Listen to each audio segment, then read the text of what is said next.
Hello everyone, welcome back to this channel पढ़ाकू लोग। My name is CS Payal Popli and हम पढ़ रहे थे क्लास 12th का बिजनेस स्टडीज का NCERT बुक। इसमें हम 6 चैप्टर्स ऑलरेडी फिनिश कर चुके हैं। फिलहाल हमारा चल रहा है चैप्टर नंबर 7 जो कि है डायरेक्टिंग। आई होप आप सभी ने प्रीवियस चैप्टर्स की वीडियोस देख ली होंगी। नहीं देखी है तो प्लेलिस्ट का लिंक लिखा हुआ है डिस्क्रिप्शन बॉक्स में, जाके देख लीजिए। 12th क्लास का बिजनेस स्टडीज का पूरा सिलेबस मैं इस चैनल पे पढ़ाने वाली हूँ, सो कोशिश करिएगा कोई भी वीडियो स्किप ना हो। चलिए अब बात करते हैं कि आज इस वीडियो में हम क्या पढ़ने वाले हैं। देखिए, हम पढ़ रहे the elements of directing, right? और उसमें हमने प्रीवियस टू प्रीवियस वीडियो में स्टार्ट किया था मोटिवेशन के बारे में पढ़ना। यहां मैंने आपको बताया था कि ये टॉपिक बहुत ही वास्ट होने वाला है क्योंकि इसमें बहुत सारे सब टॉपिक्स हैं। इसकी 2 वीडियोस ऑलरेडी रिलीज हो चुकी हैं। अगर आपने अभी तक नहीं देखी हैं तो ऊपर की तरफ एक लिंक दिख रहा होगा, उस पर क्लिक कीजिए, दोनों वीडियोस देख लीजिए।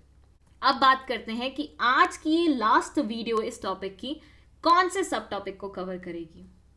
सो आज हम बात करेंगे financial and non financial incentives के बारे में। ये क्या होते हैं और इसमें कौन कौन से ऑप्शंस आते हैं, ये सारी चीजों के बारे में डिस्कशन करेंगे हम इसी पर्टिकुलर वीडियो में। तो एंड तक जरूर देखिएगा एंड कोई भी डाउट हो तो कमेंट सेक्शन में लिख दीजिएगा। चलिए फिर शुरू करते हैं। देखिए, इमेजिन करिए ये एक टीचर है और ये हैं इसके 2 स्टूडेंट्स जो कि बिल्कुल अलग अलग तरीके के इंसान हैं। भैया सारे स्टूडेंट्स एक समान नहीं होते ना, डिफरेंट भी हो सकते हैं, हर इंसान एक दूसरे से अलग है। तो ये टीचर हैं अकेली और इनके हैं 2 अलग अलग किस्म के स्टूडेंट्स। अब इस टीचर को टास्क मिला है कि इसे अपने इन दोनों ही स्टूडेंट्स को मोटिवेट करना है। ठीक है, किस चीज के लिए मोटिवेट करना है? कि ये अच्छे से पढ़ाई करें। बट इस टीचर को बहुत अच्छे तरीके से पता है कि दोनों के लिए मैं सेम प्रोसीजर नहीं अपना सकती, दोनों के लिए मैं सेम मोटिवेशन का तरीका नहीं अपना सकती।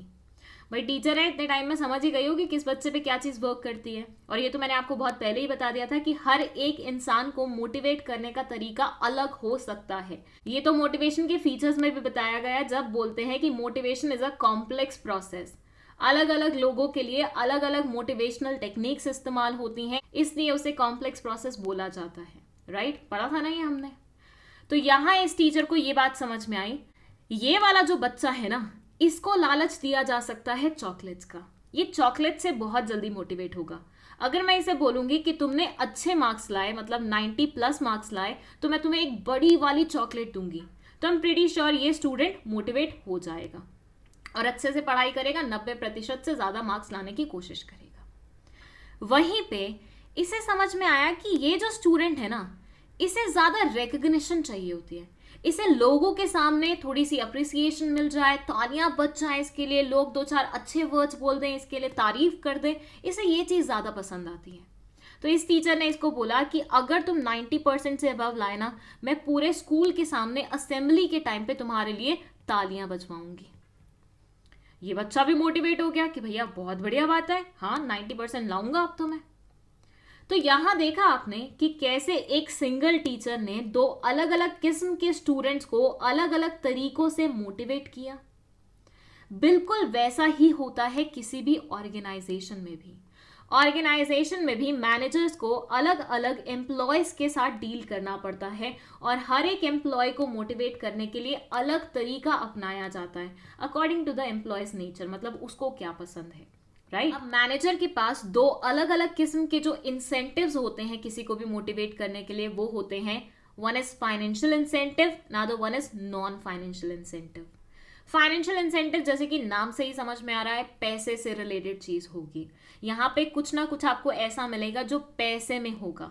ठीक है, या तो पैसा एक्स्ट्रा मिल जाएगा, प्रॉफिट मिल जाएगा एक्स्ट्रा, पार्टनरशिप मिल जाएगी, कुछ भी ऐसा होगा, मतलब पैसे से रिलेटेड। ठीक है, वहीं पे नॉन फाइनेंशियल रिकग्निशन से रिलेटेड होता है, अप्रिसिएशन से रिलेटेड होता है, आपके करियर की ग्रोथ से रिलेटेड होता है।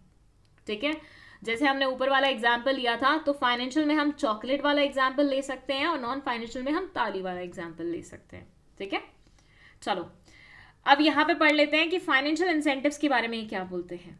They say financial incentives refers to incentives which are in direct monetary form or measurable in monetary terms. ऐसी चीजें जिन्हें या तो आप डायरेक्टली मॉनेटरी फॉर्म में देख सकते हैं या फिर उन्हें मेजर किया जा सकता है मॉनेटरी टर्म्स में, और ये काम आती हैं लोगों को मोटिवेट करने के लिए ताकि वो बेटर परफॉर्मेंस दे सकें। इसमें आ जाता है pay and allowances, productivity linked wage incentives, bonus, profit sharing, copartnership या stock option, retirement benefits, perquisites. अब इन सब का मतलब क्या होता है एक एक करके वो जान लेते हैं। एंड माइंड यू गाइज, यहां से ना केस स्टडीज आती हैं, और केस स्टडीज पता है कैसे पूछी जाती हैं। आपको एक सिनेरियो दिया होगा कि XYZ कंपनी है और उस कंपनी में इस इंसान ने देखा कि लोगों को बहुत ज़्यादा मोटिवेशन की ज़रूरत है, तो उसने क्या किया, जितना तुम काम करोगे उसके अकॉर्डिंग तुम्हें पे मिलेगी, ज़्यादा काम करोगे तो ज़्यादा पे मिलेगी, कम काम करोगे तो कम पे मिलेगी, ऐसा एक रूल बना दिया। तो यहाँ पे आपसे नीचे पूछ लेंगे बताइए कौन से तरह का इंसेंटिव यहाँ पे दिया है मैनेजर ने। तो सबसे पहले तो आपको बताना पड़ेगा कि ये फाइनेंशियल इंसेंटिव है, और दूसरा फिर आपको बताना पड़ेगा कि ये प्रोडक्टिविटी लिंक्ड वेज इंसेंटिव्स हैं। तो बात समझ में आई ना कि केस स्टडीज में कैसे वो पता लगा लेते हैं कि स्टूडेंट्स को कितनी नॉलेज है। बिल्कुल इनडायरेक्ट वे में क्वेश्चन पूछेंगे तुमसे, इसलिए ढंग से पढ़ लेना, अच्छे से समझ लेना पूरी कॉन्सेप्ट, ठीक है। चलो, सबसे पहला जो फाइनेंशियल इंसेंटिव हमारा होता है वो होता है पे एंड अलाउंसेस। ये कुछ नहीं है, सिंपल सैलरी। सैलरी के नाम से जान लो, वेजेस के नाम से जान लो, रेम्यूनरेशन के नाम से जान लो, किसी भी नाम से जानो, बात सेम ही है। जब भी कोई एम्प्लॉय काम करता है किसी और के लिए और बदले में उसे पैसे मिलते हैं उस काम के, तो उसे हम बोलते हैं सैलरी, वेजेस या फिर रेम्यूनरेशन। वक्त वक्त पे आपकी सैलरी बढ़ती भी रहती है, जैसे जैसे आपका ओहदा बढ़ेगा, आपका प्रमोशन होगा, जैसे जैसे आपका काम का स्ट्रेस बढ़ेगा, वैसे वैसे आपकी सैलरी भी इंक्रीज होती जाएगी। तो ये सबसे बेसिक वाला फाइनेंशियल इंसेंटिव है जो कि हर इंसान का हक बनता ही है। मतलब कोई भी इंसान किसी भी ऑर्गेनाइजेशन को ज्वाइन करता है ना, तो वो इसी के चक्कर में करता है सबसे पहले तो, ठीक है। मतलब कुछ और आपको मिले नहीं मिले, लेकिन आपकी सैलरी तो आपको पक्का मिलेगी ही अगर आपने काम ढंग से किया है तो। सेकेंड है हमारा प्रोडक्टिविटी लिंक्ड वेज इंसेंटिव्स। अब इसका क्या मतलब है, इमेजिन करिए एक इंसान है जो एक दिन में 100 टी-शर्ट्स बनाता है, वहीं पे ये दूसरा इंसान है जो एक दिन में 80 टी-शर्ट्स बनाता है, और वहीं ये तीसरा इंसान है जो एक दिन में 30 टी-शर्ट्स बनाता है बस।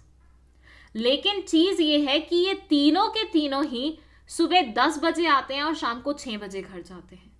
मतलब तीनों ही same amount of time devote कर रहे हैं ऑर्गेनाइजेशन को, लेकिन इनकी जो प्रोडक्टिविटी है वो अलग है। एक 100 पीसेस बना रहा है उतने घंटे में, दूसरा 80 पीसेस बना रहा है, और तीसरा सिर्फ 30 पीसेस बना रहा है। अब ऐसे में देखा जाए तो अगर हम सेम सैलरी दें सबको, तो इस इंसान के साथ कितनी नाइंसाफी होगी।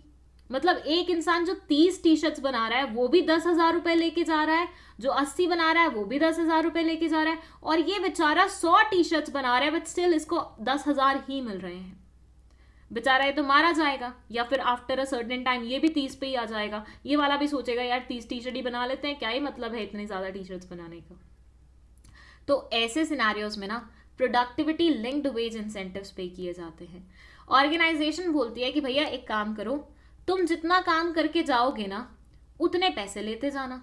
अगर मान लो एक टी-शर्ट के 100 रुपए हैं, तो ये इंसान 10,000 रुपए लेके जाएगा दिन का।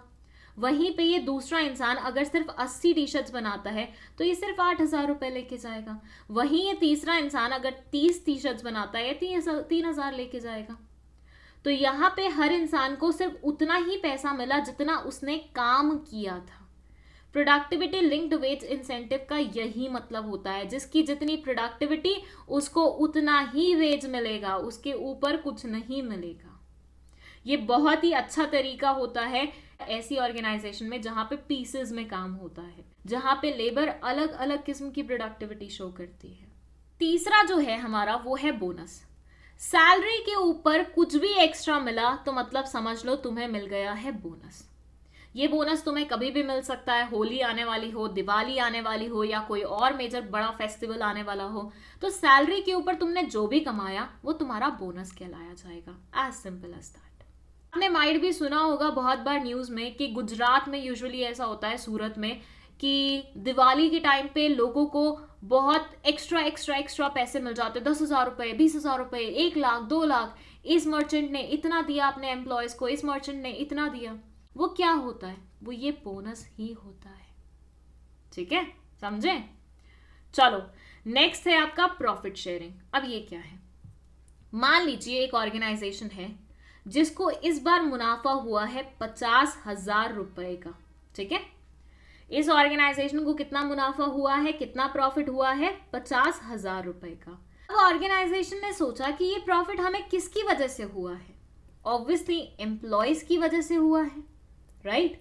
या हो सकता है एक स्पेसिफिक एम्प्लॉय की वजह से हुआ हो। तो ऐसे में उनको लगता है कि यार इस प्रॉफिट पे उनका भी तो हक बनता है। मान लीजिए 10 एम्प्लॉयज हैं, सबको ना ये 50,000 रुपए में से 1,000 रुपए दे देता हूं मैं एक्स्ट्रा उनकी सैलरी के बियॉन्ड।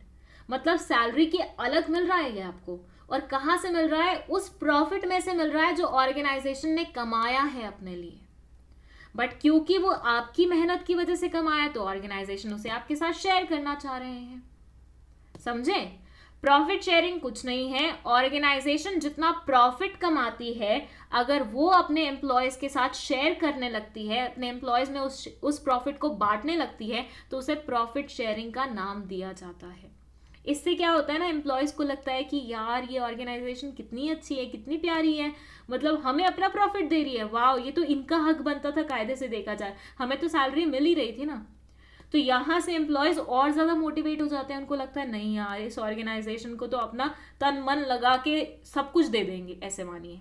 चलिए नेक्स्ट इंसेंटिव है हमारा को पार्टनरशिप या फिर स्टॉक ऑप्शन। अब भाई ऐसे देखो, एक कंपनी है, ठीक है, उसका जो शेयर वैल्यू है ना, या शेयर का जो प्राइस है ना, वो है 100 रुपए। मार्केट में ये 100 रुपए में अपना शेयर बेचती है एक, ओके। अब इसने बोला कि इसकी ये 5 एम्प्लॉयज हैं, बहुत ही प्यारा काम कर रहे हैं, बहुत दिल से काम कर रहे हैं, अच्छा काम कर रहे हैं, इनको कुछ तो देना बनता है। तो ऐसा किया कंपनी ने कि तुम सब मेरी कंपनी के शेयर्स खरीद लो 100 रुपए पे नहीं, 80 रुपए पे।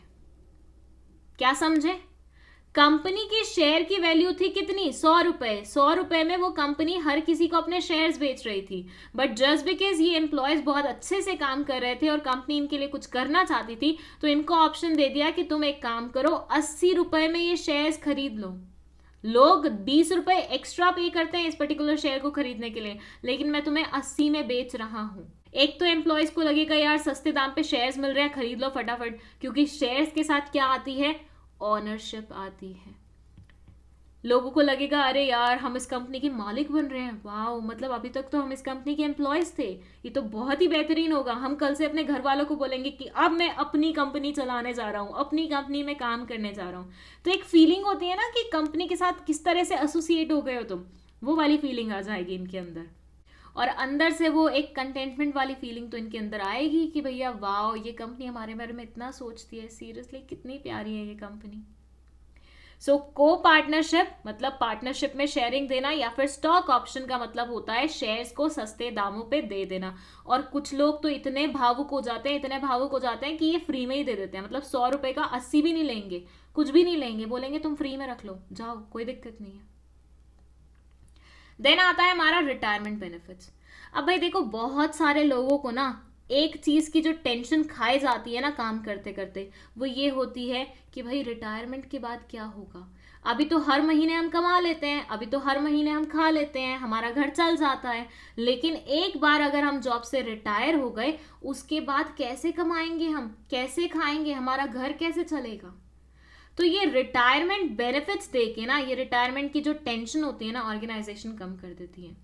वो आपका पीपीएफ अकाउंट खोल देती है, वो आपको पेंशन देने के बारे में बात करती है, ग्रेचुइटी देने के बारे में बात करती है। तो इन सारे तरीकों से वो आपके रिटायरमेंट की प्लानिंग पहले से करके आपको दे देती है कि भैया तुम्हें रिटायरमेंट में काम करने की जरूरत नहीं, और तुम्हारा घर भी चलता रहेगा बकायदा, क्योंकि ये सब पैसे तुम्हारे काम आएंगे उस समय पे।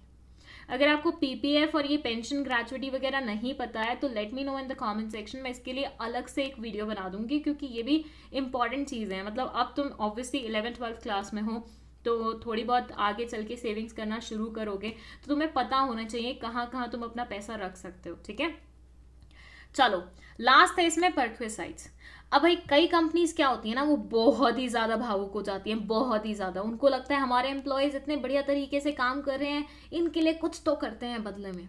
तो वो आपको क्या करते हैं, दुबई का ट्रिप स्पॉन्सर कर देते हैं कि जाओ दुबई घूम के आओ हमारे पैसे पे।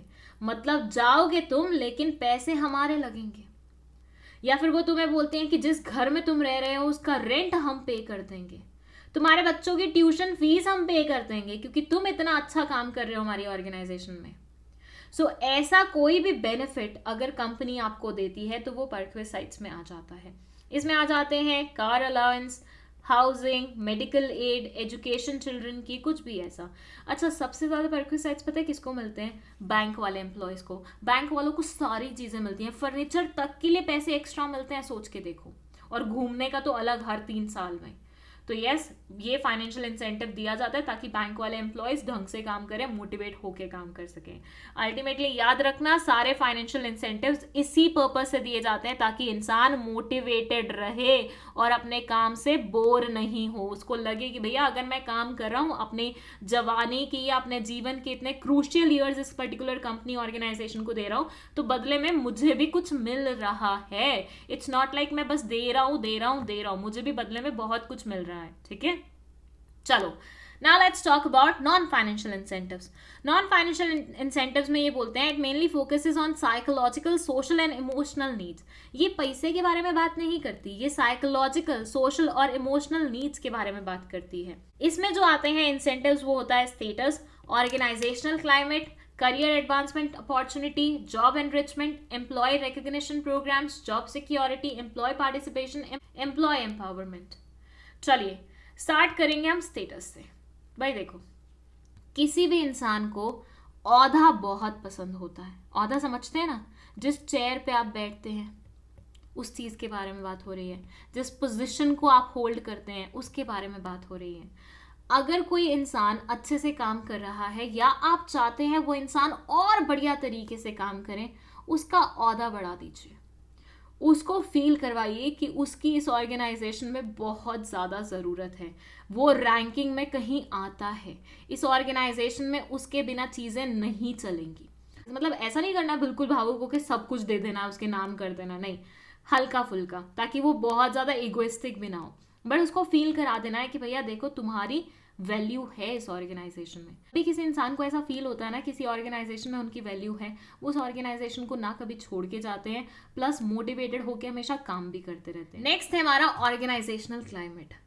आप ऑर्गेनाइजेशन में ऐसा क्लाइमेट बनाइए कि जो भी आए वो यहाँ पे बस जाए, उसको लगे यार कितना प्यारा ऑर्गेनाइजेशन है, कितना अच्छा ऑर्गेनाइजेशन है, कितना ध्यान रखता है अपने एम्प्लॉयज़ के लिए। जब आपको छुट्टी चाहिए इमरजेंसी वगैरह में वो दे देता है। आप ऑर्गेनाइजेशन में आते हैं तो आपको एक अच्छा प्रॉपर सिस्टम मिलता है। ऐसे नहीं है कि कुछ भी हो रहा है, कियोटिक सब बना हुआ है, आपकी कोई सुन नहीं रहा, कोई फ्रीडम नहीं है, कुछ वो नहीं है, नहीं, ऐसा नहीं। आपको एक पॉजिटिव एनवायरनमेंट दिया जाए ताकि आप अच्छे से बैठ के विदाउट एनी नेगेटिविटी अपना काम कर सकें। ये बहुत ज़्यादा ज़रूरी होता है। आपने देखा होगा आजकल बहुत सारे लोग ऑर्गेनाइजेशन को इसी चक्कर में छोड़ देते हैं, ये बोल के कि उस पर्टिकुलर ऑर्गेनाइजेशन का क्लाइमेट अच्छा नहीं था, वहाँ पे वो वाइब नहीं थी, बहुत ज़्यादा नेगेटिविटी थी, कियोटिकनेस थी। ये एक बहुत कॉमन रीजन बन गया है नाउअडेज लोगों का किसी भी ऑर्गेनाइजेशन को छोड़ने का। थर्ड है हमारा करियर एडवांसमेंट अपॉर्चुनिटी। ये क्या बोलता है? भाई देखो, लाइफ में कौन ऐसा इंसान होगा जो आगे नहीं बढ़ना चाहेगा? कोई भी नहीं। हर कोई अपनी जिंदगी में आगे बढ़ना चाहता है। वो चाहता है उसे टाइम टू टाइम प्रमोशन मिले, वो चाहता है उसके करियर में ग्रोथ हो, वो ऐसे स्किल्स सीखे ताकि वो कभी भी आउटडेटेड ना हो। बस आपको यहाँ पे यही करना है। आपके यहाँ पे जितने भी एम्प्लॉयज़ काम कर रहे हैं, आपको मेक श्योर करना है कि जितनी भी न्यू स्किल्स हैं, जितनी भी अपडेटेड स्किल्स हैं, वो उन सबको पता हो, वो उन सबको सिखाई गई हो। प्रॉपर ट्रेनिंग दीजिए, लोगों को बुलाइए बाहर से, अपने एम्प्लॉयज़ को ट्रेन करवाइए उनसे, उनको सारी वो चीज़ें सिखाइए जो कि उनकी करियर ग्रोथ में कहीं ना कहीं हेल्पफुल होगी। It says every individual wants to grow to the higher level in organization. Managers should provide opportunity to employees to improve their skills and promote it to higher level jobs. हमेशा managers को कोशिश करनी चाहिए कि employees को proper opportunity मिले ताकि वो अपनी स्किल्स को इम्प्रूव कर सके। नेक्स्ट है हमारा जॉब एनरिचमेंट। ये बोलते हैं कि जब भी आप किसी इंसान को हायर कर रहे हैं, जब भी आप उसे कोई भी जॉब ऑफर कर रहे हैं, मेक श्योर करिए कि वो जॉब इस तरह से डिजाइन हो कि वो मैक्सिमम चीजें सीख सके, वो एक तरह का काम कर रहा हो लेकिन उसमें भी वैरायटी हो, जितनी चीज़ें पॉसिबल हो सके उसे उसमें सिखाइए। जैसे फर्स्ट है, आजकल डिजिटल मार्केटिंग बहुत ज़्यादा चल रहा है, राइट? तो अगर आपने किसी डिजिटल मार्केटर को हायर किया है तो आप ये मत करो कि उससे बहुत ही सिंपल किस्म का एक ही किस्म का काम कराए जा रहे हो। डिजिटल मार्केटिंग में जो जो चीजें आती हैं वो सारी की सारी आप उससे करवाइए। आप उसे ऐसा फील कराइए कि हर दिन उसके लिए कुछ नया सीखने की अपॉर्चुनिटी है, कुछ नया करने की अपॉर्चुनिटी है, हर दिन वो कुछ नया एक्सप्लोर कर रहा है। मतलब जॉब ऐसी होनी चाहिए एकदम एनरिच टाइप की, जिसमें हर एक वैरायटी का काम करने का मौका मिले, हर एक तरह की नॉलेज एंड स्किल अप्लाई करने का मौका मिले। बस ये आपको मेक श्योर करना है। ये नहीं रेपिटेटिव टास्क आप उनको दे रहे हैं, काम करा रहे हैं उनसे वही नेचर का रोज रोज रोज रोज, और उनको भी लग रहा है मैं क्या ही कर रहा हूँ अपने जीवन के साथ, मैं क्या ही कर रहा हूँ अपनी लाइफ के साथ। नेक्स्ट है एम्प्लॉय रिकग्निशन प्रोग्राम्स। बीच बीच में आपको ऐसे प्रोग्राम्स लाने चाहिए जिससे आप एम्प्लॉयज को रिकग्नाइज कर पाएं कि भैया कौन अच्छा परफॉर्म कर रहा है, कौन ढंग से परफॉर्म नहीं कर रहा है। जो अच्छा नहीं परफॉर्म कर रहा उसे मोटिवेट करिए कि वो अच्छा परफॉर्म करे, और जो अच्छा परफॉर्म कर रहा है उसे इंसेंटिव्स देके, मतलब कैसे उनके लिए तालियां वगैरह बजा के, उनको सर्टिफिकेट्स दे के उनको थोड़ा सा अच्छा फील कराओ। ये पता है कौन करता है यूजुअली, मैंने जहाँ देखा है डोमिनोज पे। डोमिनोज पे आपने देखा होगा जहां बिल काउंटर होता है उसके पास ही ना एक फोटो लगी होती है जिसमें एम्प्लॉयज में से किसी एक एम्प्लॉय की फोटो होती है, जिसके नीचे लिखा होता है एम्प्लॉय ऑफ द वीक। और जब ये अनाउंस कर रहे होते हैं ना तो तालियां बजती हैं इस पर्टिकुलर एम्प्लॉय के लिए। उसे कुछ मिलता है या नहीं मिलता, लेकिन एक हफ्ते के लिए उसकी पिक्चर वहां उस फ्रेम में जरूर टंग जाती है, जिससे हर एक कस्टमर देख पाता है कि इनके यहाँ पे बढ़िया काम कौन कर रहा है। ये भी एक तरीका होता है एम्प्लॉयज को रिकग्नाइज करने का। ठीक है, तो कोई भी तरीका आप अपना सकते हैं उन्हें रिकग्नाइज करने का। तालियां बजवा दो या फिर उनका तस्वीर टंगवा दो या कुछ भी ऐसा कर दो, बस उन्हें मोटिवेटेड फील होना चाहिए इसकी वजह से। नेक्स्ट है जॉब सिक्योरिटी। अगेन हर इंसान के अंदर ये डर होता है कि आज तो मेरे पास जॉब है, लेकिन व्हाट इफ कल मेरे पास ये जॉब नहीं रहे तो मैं क्या करूंगा, कहाँ से खाऊंगा, क्या पहनूंगा, किस जगह रहूंगा। तो यहाँ पे आपको बस कुछ नहीं करना है, उनको फील करवाना है कि तुम्हारी जॉब कहीं नहीं जा रही, जॉब सिक्योरिटी मिल रही है तुम्हें, तुम खुशहाल बैठे रहो, कोई टेंशन नहीं है, तुम बढ़िया तरीके से एंजॉय करो। ठीक है, पर पता है क्या, इस पॉइंट का ना एक नेगेटिव एस्पेक्ट है। वो क्या है, ये एक इंसान है, ठीक है, इसको पता है कि इसकी जॉब कहीं नहीं जाने वाली है, मतलब इसके पास जो जॉब है वो रहेगी ही रहेगी नो मैटर व्हाट। तो एक सर्टेन पॉइंट ऐसा नहीं आएगा इसकी लाइफ में जब ये परफॉर्म करना ही बंद कर देगा। इसको लगेगा क्यों ही परफॉर्म करना है, क्या ही परफॉर्म करना है, जॉब तो अपनी सिक्योर्ड है, कहीं जाने वो करने की जरूरत नहीं है। अक्सर आपने देखा होगा गवर्नमेंट एम्प्लॉयज के साथ ऐसा होता है, क्योंकि गवर्नमेंट एम्प्लॉयज की जॉब सिक्योरिटी फुल ऑन होती है। उनको तो पता होता है कि ये जॉब तो हमारे हाथ से कहीं जाने नहीं वाली है जब तक हम करप्शन की चार्ज में फंस ना जाएं। तो ऐसे लोग क्या हो जाते हैं, लेथार्जिक हो जाते हैं। आपने देखा होगा majority of the government employees काम ही नहीं करते हैं, बैठे रहते हैं, इधर से उधर भेजते हैं लोगों को, उधर से उधर भेजते हैं, जो आधे घंटे का काम होता है उसको 4 दिन का काम बना देते हैं। But again I am saying majority of the लोग, I am not saying everybody is doing it. कुछ लोग इसे ऑफेंसिव वे में भी ले लेते हैं, और कुछ लोगों के तो पेरेंट्स ही गवर्नमेंट एम्प्लॉयज होते हैं, तो वो तो बिल्कुल भावुक हो जाते हैं और फिर कमेंट्स में बताते हैं अच्छे से। मेरा मतलब ये नहीं है कि सब ऐसे होते हैं, लेकिन जिनसे मेरा पाला पड़ा है वो तो ऐसे ही होते हैं यूजुअली। ठीक है, तो ये चीज़ है कि भैया अगर आपको जॉब सिक्योरिटी मिल जाएगी तो आप थोड़ा सा काम में लिथार्जिक हो जाओगे, आप टालने लग जाओगे काम को। नेक्स्ट है एम्प्लॉय पार्टिसिपेशन। मान लीजिए ऑर्गेनाइजेशन में कोई फैसला लिया जा रहा है, ठीक है, ऑर्गेनाइजेशन में डिसीजन लिया जा रहा है कि अब से एम्प्लॉयज के लिए कैंटीन में कौन कौन सा खाना बुलवाया जाएगा, मतलब कौन कौन सा खाना बनाया जाएगा। अब ऑब्वियसली ये किससे रिलेटेड है, एम्प्लॉयज से रिलेटेड है, तो भैया उन्हें इंक्लूड कर लो ना इस फैसले में, उनसे ही पूछ लो उन्हें किस किस तरह का खाना चाहिए।